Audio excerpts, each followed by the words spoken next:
Hello my friends, and welcome to an April reading wrap-up. I'm really excited about this wrap-up because in April I really leaned into DNFing books I wasn't enjoying, and that made my reading month so much better. And I feel like I read some really great books. I'm excited to share them with you. I checked off some books that have been on my list a long time. I just updated my super simple reading journal, which is just checklists of books, and it felt really good to check some of them off. I did share a short doing a flip through of this a couple days ago, and I got a comment that cracked me up. What did it say? I guess you could have made it better or something like that. I'll put it up. Yeah, I could have made it better, but this year I just wanted to make it simple and lean into simple. Normally comments like that could really get to me because why would you say that? But this one I just found rather funny, if not like still a little rude, but oh well, we're running with it. I'm enjoying my super simple reading journal this year, and that's what matters. Before we get into all the books that I read and DNF'd throughout the month, this video is actually sponsored by Ana Luisa, who have sponsored a number of videos in the past. I'm almost always wearing a pair of their earrings, and I've really gotten into necklaces. Really, it's just the one necklace since they sent me one a while ago. I love their jewelry. As someone with super sensitive skin, I don't like to wear cheap jewelry because it really affects my ears and stuff. So this time they sent me, this is upside down, what are these? Invisible set of studs. I'm going to put these in shortly. And I also got another pair of earrings, which are beautiful and green, which is my favorite color. These are the Kayla earrings. I'm excited to wear these. All right, the studs are in, which I'm excited about. I haven't had a pair of just basic studs in a long time. So right now is a great time. They have their Mother's Day sale going on. If you want to purchase some jewelry for a mother in your life. Actually, myself and my daughter have the same set of earrings from Ana Luisa, so you can totally do a mother-daughter Mother's Day kind of matching thing. The link will be in my description. Go ahead and check their stuff out. I highly recommend it. I decided this month to go back to my regular filming of clips as I finish books. So we're gonna roll into those, and then I'm gonna come back at the end and share my last stack of books with you. Welcome to update number 1. It is a windy day, so if you hear some wind noises throughout this clip, yeah, you're not hearing things. My windows keep rattling. I have a number of books to update you on. The first one that I have read so far this month is Emma, the Unselected Journals of Emma M. Lyon, Volume 6. It's a really long title for the series. It's totally accurate, but it's a mouthful. I'm kind of surprised that she isn't, it's very different these days to not give each book a different name other than Volume 1, Volume 2, etc. That's an interesting choice. I don't think it's a bad choice, but I find it an interesting one. This one, I really enjoyed a lot of characters. I did a short clip review of it at the beginning of the month. There is a lot of great friendships in here. There's a lot of banter between the friendships. I'm realizing I have already shared my books like Emma M. Lyon video, and I wish I would have thought of this before filming that, but I'm saying it now.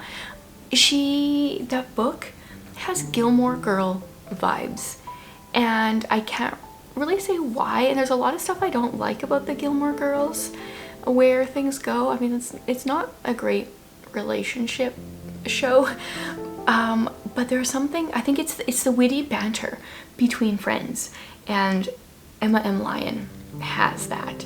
So if you like some of those vibes from the Gilmore Girls, I think you'll like Emma M. Lyon. So obviously I'm on Volume 6. There's not a ton I can say, but I will say that I've been enjoying these later volumes even more than the first ones.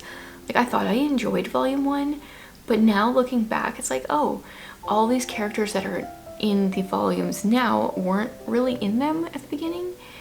I mean, you have to, you know, introduce them slowly, I get it, but I love it so much more now. I did have a couple of clips, quotes that I wanted to share. I wrote them in my commonplace book, which of course I need to grab. Let's see, where are they? Okay, volume 6. So someone was about to go into a room with someone else. I'm gonna like keep this spoiler free. And the advice that the person that knew the person said was, don't be a dullard in there. She wants interesting people or none at all. And I mean, don't we all kind of want to know interesting people? I thought that was kind of funny. This next one I shared on April 1st on Instagram because it was perfect for the month. I sit at the very top of a fresh month with a choice before me, one which very well may have an impact on the whole of my existence. Which book do I read next? And that was from February 1st in volume 6. Yes, which book do I read next? That is a good question that may impact the whole of one's existence. And the last one, the idea that one could live in a world where a friend would invite you to go read in another's library feels more dream than reality. It bodes well for my life's prospects. I don't have any friends that have invited me to go read a book in another friend's library, but I love the idea of it. So yeah, you obviously can't say too many details with volume 6, but I mean, I'm currently, as of right now, reading volume 7, so obviously I'm still enjoying it. Then I read Warsafe by Lauren Smith. This one I think is coming out in April, so by the time this is live will already be out. But we follow a few different characters, one of which, her name is Roscoe. She is a designer for a video game company and for various reasons kind of gets demoted and ends up being a beta tester and is beta testing this war game. And she's really not into like shooter games and stuff like that, but this is where she's at. And we follow a guy named Andy. He's really into radios. I think he was a radio engineer, but then all radios got banned and he owns one on the sly that he built himself, and he picks up a radio signal and is trying to figure out what's going on there.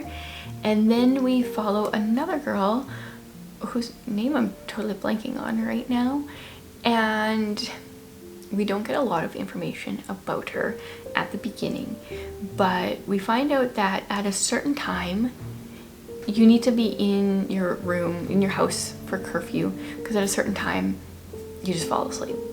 And there's some kind of job that is very monotonous that they have to do each day at a certain time, and if you're not there in time, I think there's some kind of dire consequences, but I can't remember what. And this is one of those books where a lot of what's going on here is revealed kind of slowly. Like, I don't know how much I can say about the book without it being spoilery, but I will say I love the idea of it. There were a number of different characters that are kind of on different sides, and in the middle to end, to me, it got a little murky as to who was supposed to be on which side. Like, they're saying they're on one side, but are they lying and they're really on the other side? I didn't know who I was supposed to be trusting and who I wasn't. And there's a while where that's okay, if that's the intended point. But even by the end, I wasn't feeling very confident, so I wish that would have been a little bit more clear. But overall, I found it a fun read. Then I had a reread and I read Book Love, which is just a fun read. This is just little comics about readers, and I remember the first time I read this, probably like 4.5 years ago, somewhere between 4 and 5 years ago, and I was just like, is Debbie Tung, the author of this, like, has she just been spying on me? Because I feel like most of these are my life, and she could have just been watching me and creating all these great little comics based on me and my reading life. If you like reading, which, I'm assuming you do, highly recommend this. This was one of my picks for one of my rereads for the year. I think I've done 2 out of like 12 or 13 that are on my list. I also enjoy, Debbie Tung has Quiet Girl in a Noisy World, and there's one about anxiety that I can't remember the title of. And I really enjoy, and there's maybe another one. She's got a few different books that are similar on different topics.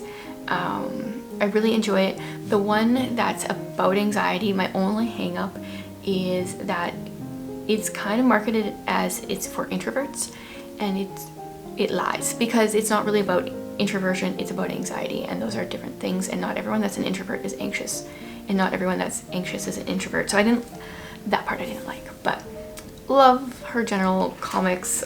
This one is definitely a favorite, hence why it was on my reread list. Then I read Made for People.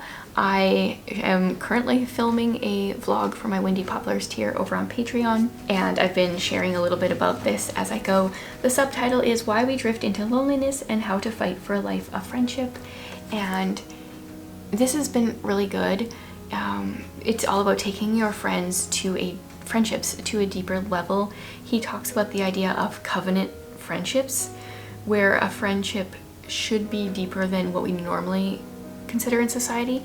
Not as deep as like a marriage contract, but somewhere between what we currently view friendships as and marriage, what marriage is intended to be, not what marriage is.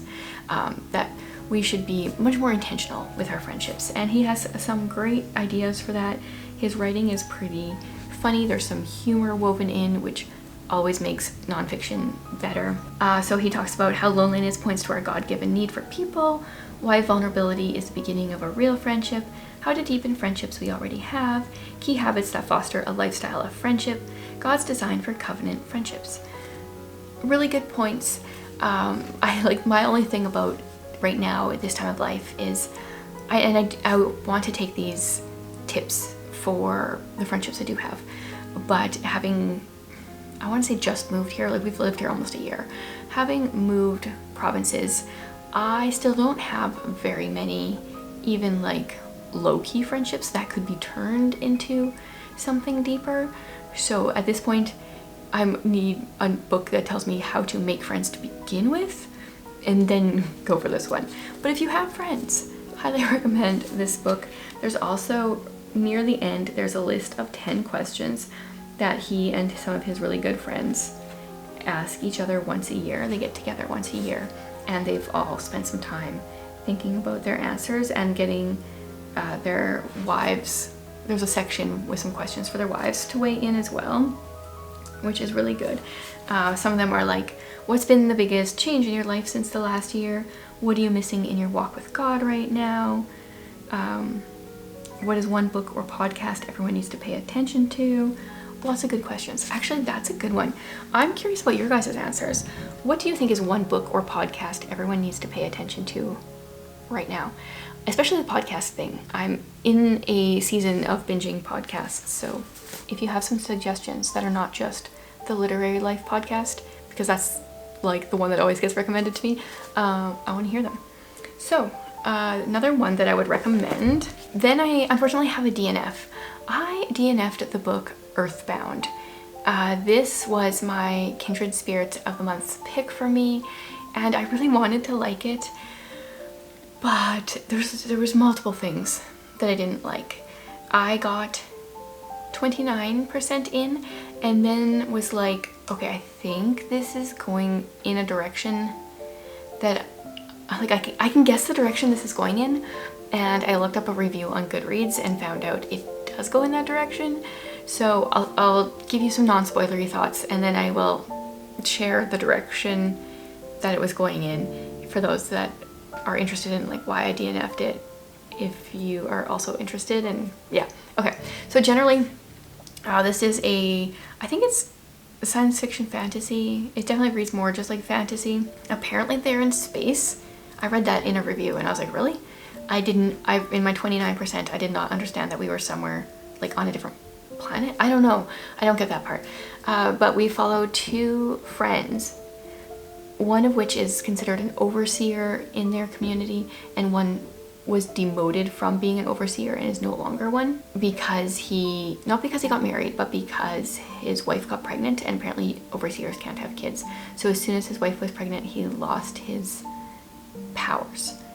And there are these creatures underground called Earthbounds, and the one guy that lost his powers near the beginning of the book ends up getting taken by this creature. So everyone thinks he's dead, but we find out he's not dead. He ends up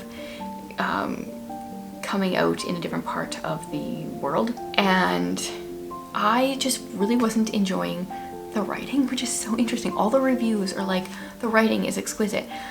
I had a hard time visualizing things. I also just, we followed these two guys and kind of the guy's wife, and I don't know, it felt kind of bland. Like the guys kind of felt bland to me. Okay, now, like, maybe a spoiler, I don't know. I feel like it's something I would have wanted to know going in, so if you want to skip ahead, feel free to. But right after the guy disappeared, I could see immediately his like best friend moving in, and like I was like, oh no, is this where I think it's gonna go, where I think it's gonna go? And apparently within 2 weeks of the guy dying, but not, his wife has married and is sleeping with the best friend. And I feel like maybe that wasn't enough time to grieve, and I've got feelings there. So I'm glad I DNF'd it, because I would have been so frustrated had I read like more of the book and then got to that part.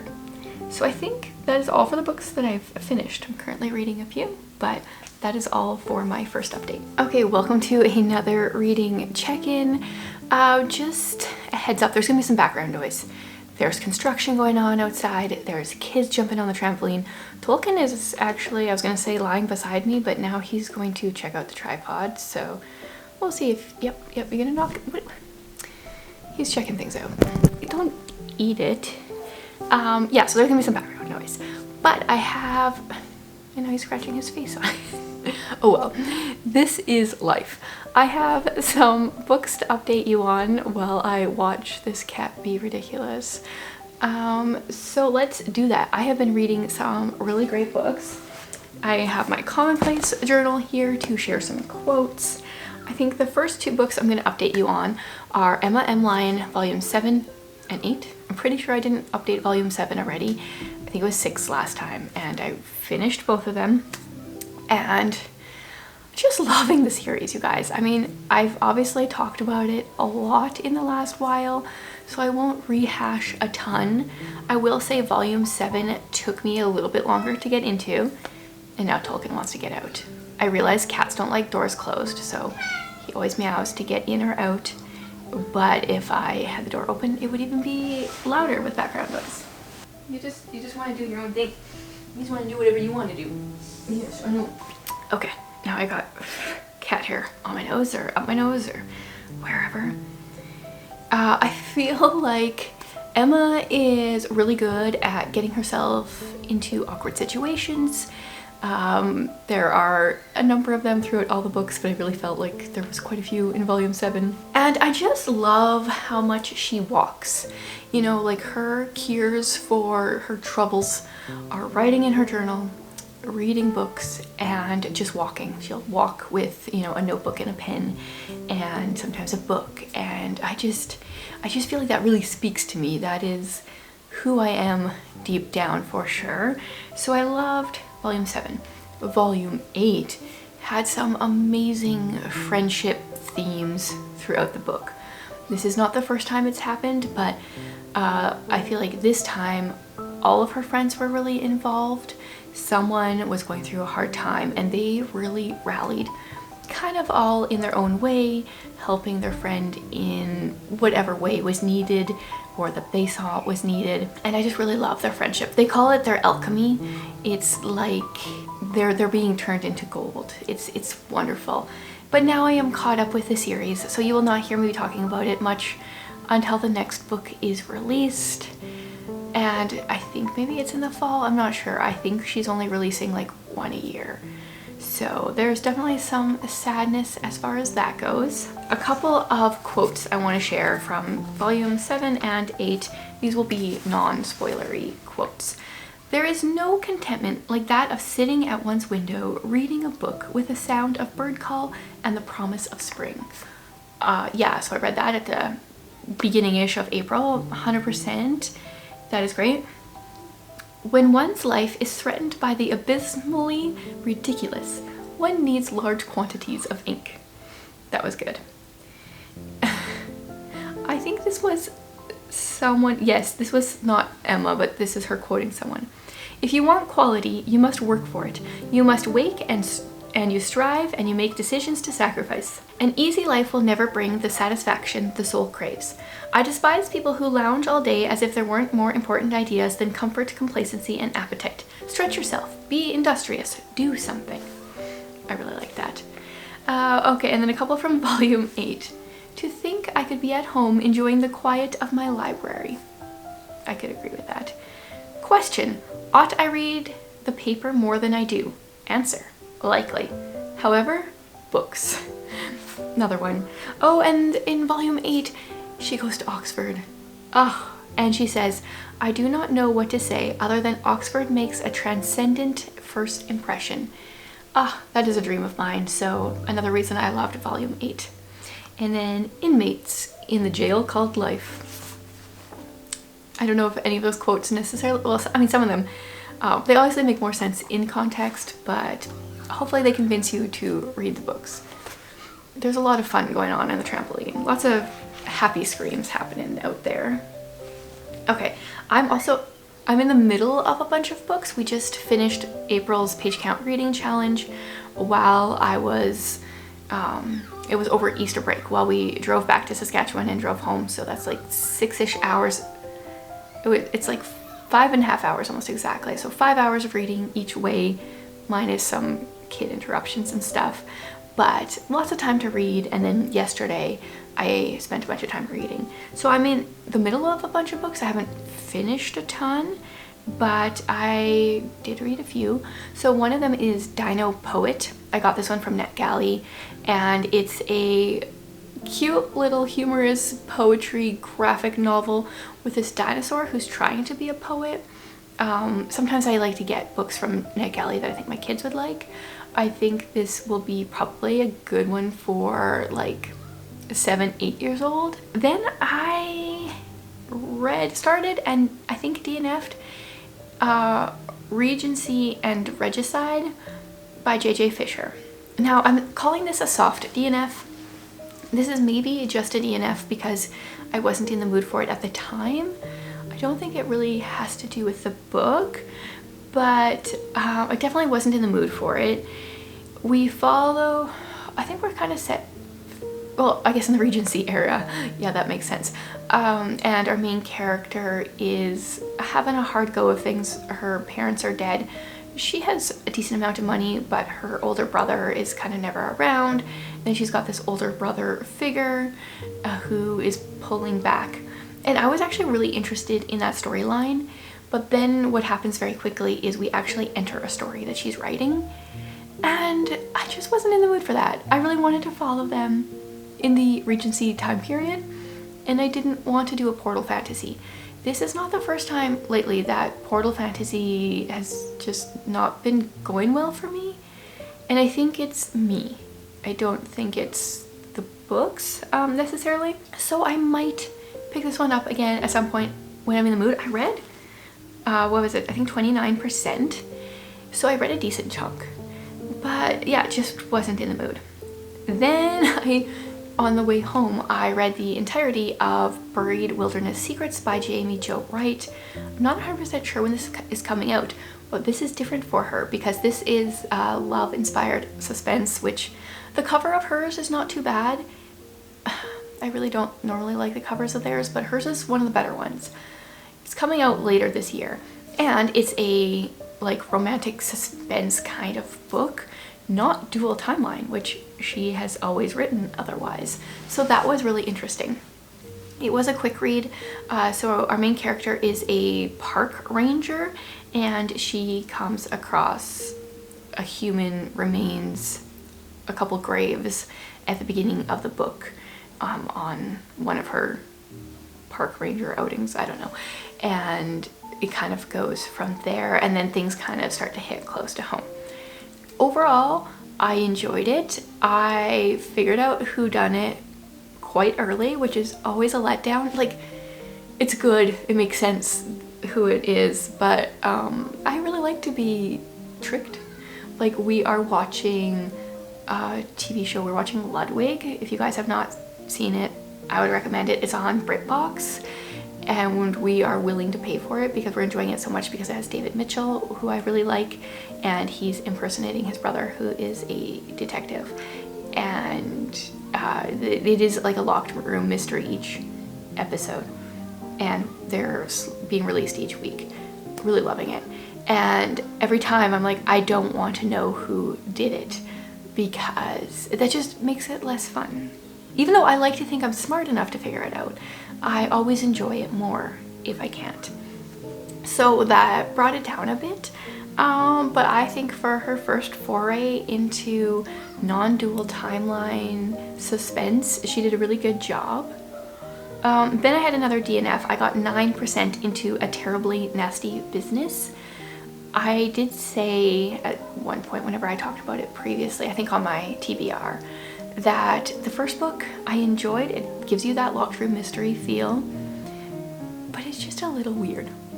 And I went into this one thinking like, okay, I'm gonna give it another try, the series, another try. And it's Regency era. Now our main character is in London, and it's just a little too weird.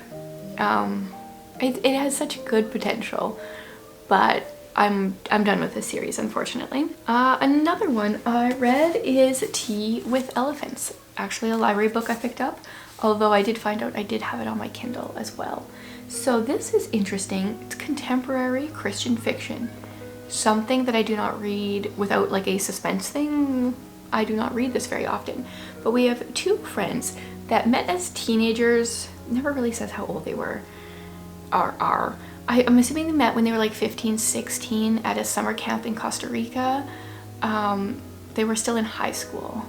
And then now it's kind of 20-ish years later, and the one gets a fully paid trip to Africa. Her in-laws were gonna go, but they decided not to, so she calls up her friend and they go along. They are both at kind of crossroads in their life. Different things are going on. I really loved it.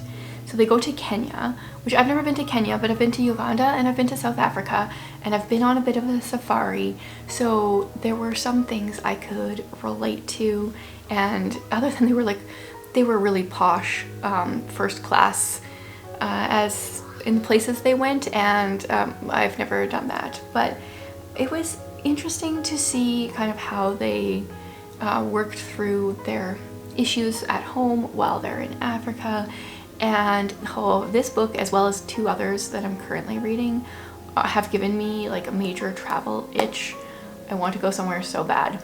So bad. Yeah, I definitely recommend it. It's going to be a series. I'm not, because this is Suitcase Sisters book 1, not sure how the series is going to go. I'm not sure because of some things.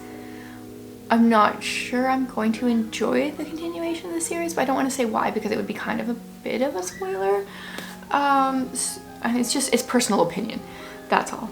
But yeah, it was good to be back in Africa and have characters that are going through very different things than me, but like kind of I can understand kind of idea.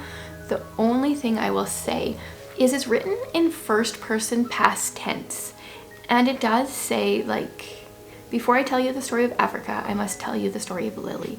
So she is kind of telling a story, but I will say that kind of took me out of it a bit. I was hearing her story instead of being there along with her. I would have much preferred first person present tense. That would have been a lot better in my opinion. So yeah, very curious to see where the series goes. We'll definitely read another one. It was good. So I think that's all I finished. Yes. and then I'm in the middle of a bunch of books, but those are all my finishes and DNFs thus far, but I'm sure I will update again soon. Apparently I'm in a season of finishing all the books right now. It's only been a couple days since my last update, and I finished a few and I'm close to finishing more, but I keep forgetting to update one that I finished near the beginning of the month, and that was Evidence Not Seen by Darlene Diebler Rose. I think I forgot about it because I was filming a vlog for Patreon at the time and I talked about it on there and then forgot to actually update it here. So this is her story of being newlywed in the Dutch East Indies, and she ends up spending 4 years in a Japanese prison camp deep in the jungles there, and her story is very powerful. I've heard nothing but good things, so I knew it was going to be really good.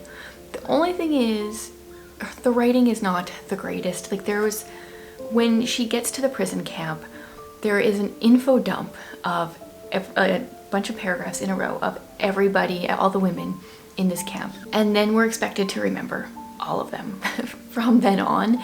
I feel like it could have been written a little bit more story-like, or just every time you talk about someone, just remind us which person that is, because it was like 50 people, 50 women in this camp that she kind of does an info dump on at one point, and I didn't remember who was who. But a very powerful story, lots of evidence of prayer and answered prayer and God providing. There are numerous stories that are kind of crazy, especially this one with bananas.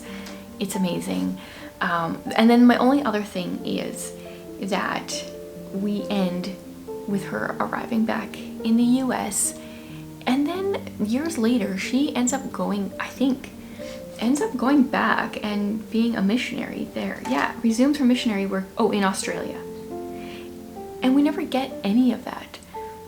So I don't think she has another book. So it just feels a little incomplete. I'm gonna quickly look this up. And apparently I think there is a movie too about her. I haven't watched it, don't know if I ever will.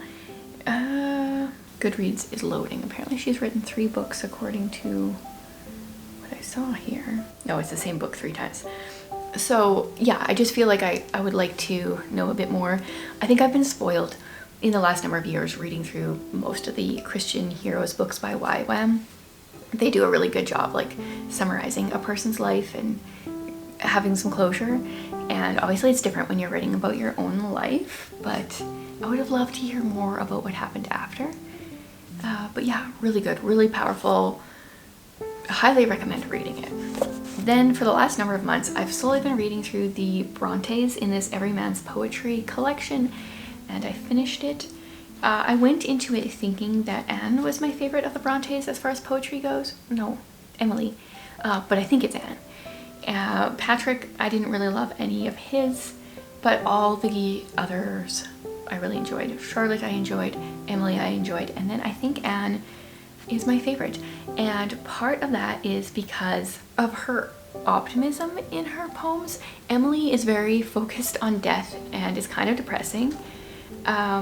There is some, but there's not a whole lot of like light in their poems, but Anne's has the most. That being said, when you read their books, their novels, I would have questioned if they were really actually believers, just because their novels don't necessarily portray that. And judging from their poetry, I would 100% think so, especially Anne's. Like the poem that she wrote after Emily's death, and then she got sick, was like very powerful. It was, you know, I hope God heals me, and if he does, I plan to live for him, but if he doesn't, that's okay. Like, very powerful. Yeah, so if you like the Brontes, I recommend reading their poems. I do not know if this is like complete poems. Is there more poems I'm missing? They're really hard to get your hands on, like the poetry, and get information on what is a complete collection by them, or like a complete collection that they have. But this one was really good. I'm pretty sure I got this off of book outlet at one point. And then another book outlet book was the Enchanted April. I finished this up, April in Italy. Very interesting. This book was not what I thought it was going to be. We follow 4 women from England that go to Italy for the month of April. 2 women kind of rent the place together, and then they advertise for 2 other women to join them, so it's cheaper and they can afford it. And I thought it was going to be very different, and I can't really necessarily describe why. Just like the general vibes I thought would be different. At the same time, it was really good. There was some interesting observations about how being in Italy transformed the different people. So I enjoyed it. It was different than I was expecting. And I've heard good things about, is it called Elizabeth in Her German Garden? Yes, that one. So I want to read more by her, and I do recommend reading this, especially in April, now that April's over, maybe next year if you haven't read it yet. And then I think one last book. I will check my list out. Yes, I've only finished one more. It's a reread. It's Adventuring Together by Greta Eskridge. This is a parenting, kind of homeschooly kind of book, I guess, just about going on adventures with your kids. It could be adventures through books, adventures indoors at museums and ballets and things like that, adventures outdoors locally or farther. And I'm hosting a book club, an in-person book club for this in a couple of days. So I needed to reread it. Thoroughly enjoyed it. Gave me wanderlust. I mean, between the Enchanted April and this book, and there's been a couple others lately that are just infusing this desire to travel in me.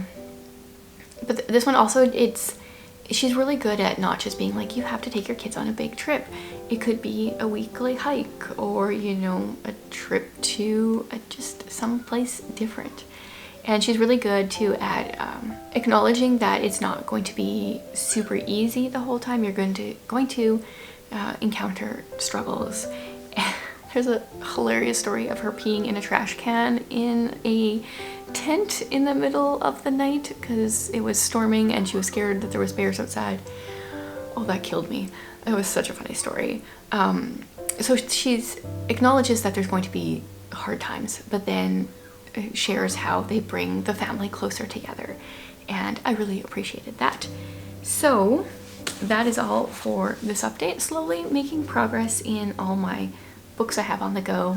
Still have a few more I want to finish by the end of April, so I'm gonna get to that. Okay, and one more stack left to go. Let's start with the DNF. I decided to DNF Find Your People by Jenny Allen. The subtitle is Building Deep Community in a Lonely World. This is not due to the book at all. This is because I just barely read Made for People. It felt kind of repetitious. And also, the first step, I think, is to find people in general. And this is kind of, to me, more like how to take friendship to the next level. Same with Made for People. And I just realized I need to meet some people first. So I do plan on reading this at some point, but this season is not that point. I think it will be a good read in a different season of life. Then should we go in order? Yeah, let's go in order because I finished Reclaiming Quiet by Sarah Clarkson, Cultivating a Life of Holy Attention. This is the very first book that I have listened to on audio this year because one of my goals this year is to watch all my YouTube videos, listen to all my books and podcasts at regular speed. And every other book that I've tried to listen to just isn't catching my attention.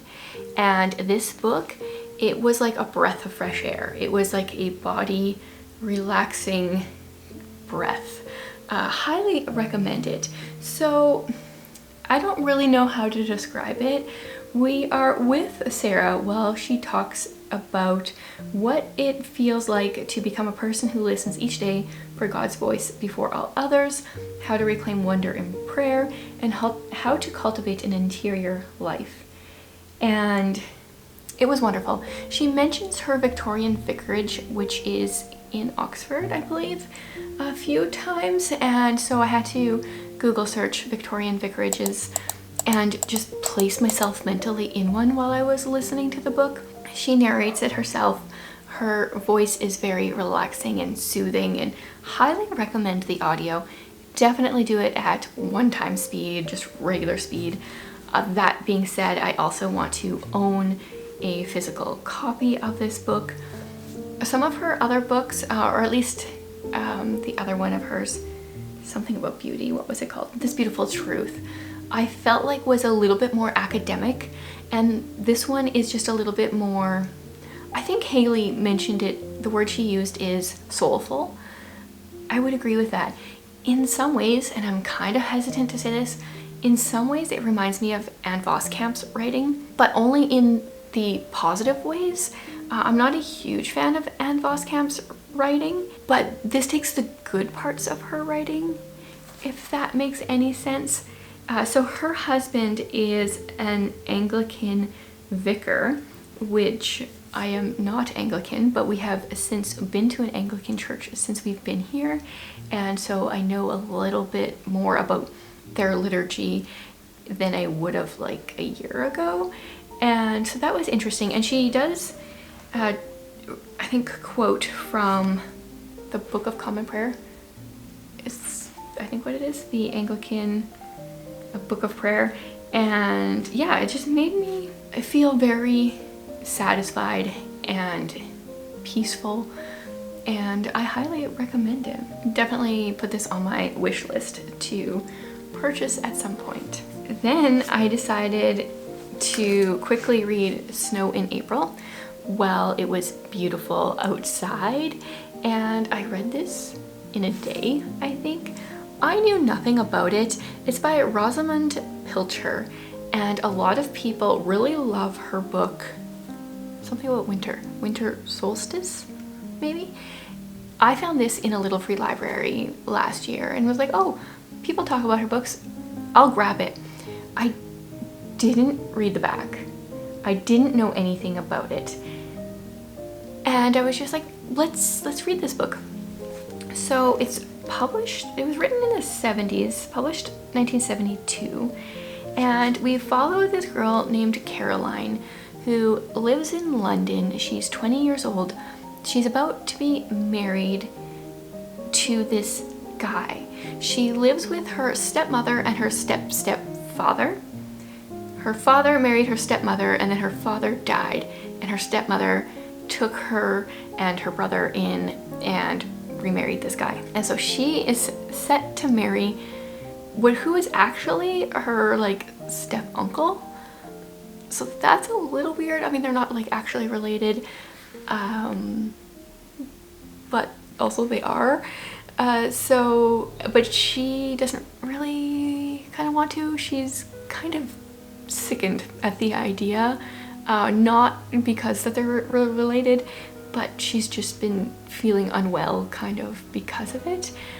And that's really all I want to say, because I went into this with just no idea, and it was a fun little read. I knew nothing, and I had a good time with it. So I definitely want to try more of her books. I'm going to keep an eye out for them at little free libraries and thrift stores and stuff like that, because it was fun. Very happy ending kind of book, but sometimes a person just needs that. And then I put out a short that I had 309 pages left in 2 books, and I wanted to read them by the end of April, and we're actually on the last day of April, and I finished both of them by 6:56 this morning. So yesterday I finished Anne of Windy Poplars.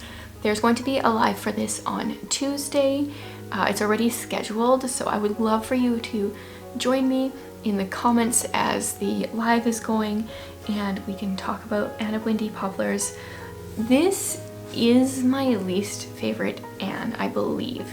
It is my least favorite thus far on my rereads. I really couldn't get into it, and I think, oddly, it is partially because it is told in letters, and I normally love epistolary novels. It's mainly told in letters. I normally love that, but I don't think that is the format for Anne. Surprisingly enough, I thought I was going to like really love my reread. There was one, there's not that many tabs. I mean that's a decent amount of tabs. And then at the end I have 2, but there's this one section that is very short, that is like super short, that has a bunch of tabs because there was this interaction with this one character that I loved. Her name was, what was her name? Catherine Brooks. She was a teacher with Anne. That part I really loved. So this is Anne for 3 years. She is teaching at, where is she? Summerside. And she lives at this house named Windy Poplars or Windy Willows, depending on your edition. The book was originally Anne of Windy Willows, but then at some point they changed it so it wouldn't get confused with Wind in the Willows, I think. And I think there's like actually some changes throughout the book between Anne of Windy Willows and Anne of Windy Poplars. I would love to get my hands on an early edition of Windy Willows just to see what kind of differences there is. So she is renting a room, boarding at this place with these widows, and there's some good characters. I feel like her personality does not shine when she is writing letters. It doesn't come through as much, but I will stop there. Definitely some funny parts. I will talk more about it on Tuesday on the live. I would love to hear your guys' thoughts then as well. If you can make the live, please join me.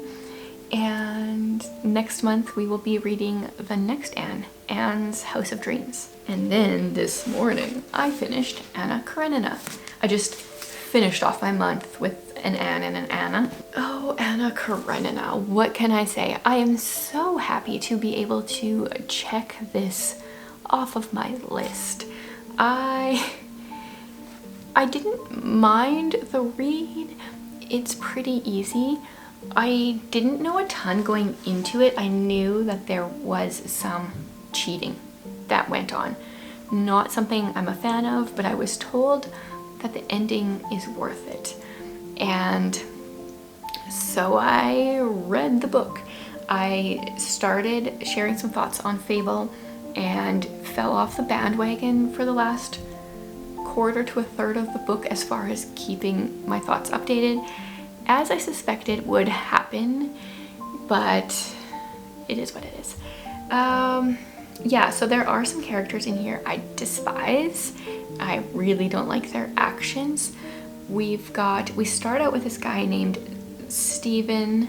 He is cheating on his wife, and he's like, it doesn't harm her, it doesn't make a difference to her. There are some annotations where I have like said, oh, I hate this guy, really don't like him. And then his sister is Anna Karenina, who goes on to have an affair and make some poor life choices. Thankfully, there is one couple in this book, Kitty and Levin, who end up making up for all the people that make terrible decisions. It's a really good comparison and contrast story. It's just so bad that, or it's too bad that some of the people are so annoying, but they're supposed to be not doing good things at the same time. Overall, I definitely think it could have been condensed. There was a lot of agriculture talk that I don't really see a point of, but it's amazing how much I hear people kind of talking about this book, and I had zero idea how it would end. When I started reading the last 150 pages yesterday, I was like, oh, okay, this is where it's going. Interesting. You know, like there's a lot of classics that a person maybe hasn't read, but you know the ending based on society. Like they've spoiled it and that's fine, but I had no idea. So I don't want to give any spoilers. I don't know if I have much else for thoughts. It was helpful for me that I read the introduction and got a little bit of a background on Leo Tolstoy's life, and that helped me to trust in the process and how the book was going to end. He was quite a playboy in his time and then came to faith, and he wrote this after he came to faith. So I feel like he probably like took some of these characters from people that he knew. I feel like it's probably pretty realistic. And obviously different translations are going to be different because it's translated from Russian, but the one that I have here is translated by Constance Garnett.